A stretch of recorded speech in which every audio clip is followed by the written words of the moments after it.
যোৱাকালি NTPC সাৰ্ভাৰ বহুত down আছিলে কিন্তু আজি বহুত স্মুথ হৈছে। কালি সাৰ্ভাৰৰ কাম কৰিলে মেম্বাৰ বেছি হোৱাৰ কাৰণে NTPC যিটো সাৰ্ভাৰ সফটওয়্যাৰ সেইটো মানে আপগ্ৰেড কৰিলে, ঠিক আছে।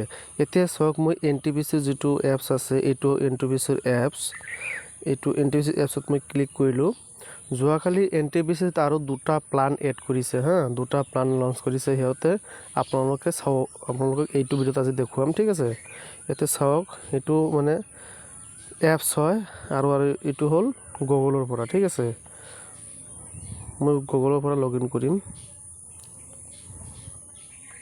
চাওক কিমান ধুনীয়া, বহুত স্মুথ হৈছে আৰু বহুত ভাল লাগে আৰু ধুনীয়াকৈ খুলি আহে। ইয়াতে চাওক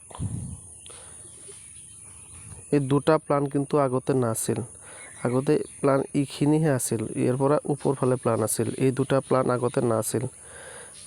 এই দুটা প্লান যোৱাকালি সিহঁতে এড কৰিছে। সেইকাৰণে যোৱাকালি যেতিয়া আপোনালোকে NTPC এপছ বা NTPC ৱেবছাইট যেতিয়া ভিজিট কৰিছিল অপেন হোৱা নাছিল, এইটোৰ কাৰণেই হোৱা নাছিল, ঠিক আছে। তো আপোনালোকে বেলেগ কোনো ধৰণৰ চিন্তা কৰিব নালাগে। আৰু মই উইথড্ৰল পাই আছোঁ, উইথড্ৰল প্ৰুফ আপোনালোকক দেখুৱাই আছোঁ ডেইলি। তো আজিৰ উইথড্ৰল ভিডিঅ'টো আহি যাব। তো আপোনালোকে চিন্তা কৰাৰ কোনো কাৰণ নাই।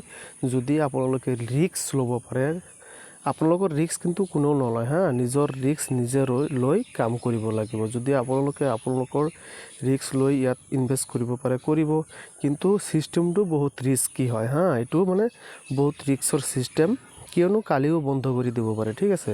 যদি আপোনালোকে ৰিস্ক লৈ কৰিব পাৰে তেনেহ'লে আপোনালোকে কৰিব পাৰে। আজিৰ ভিডিঅ'টো ইমানলৈ, ধন্যবাদ।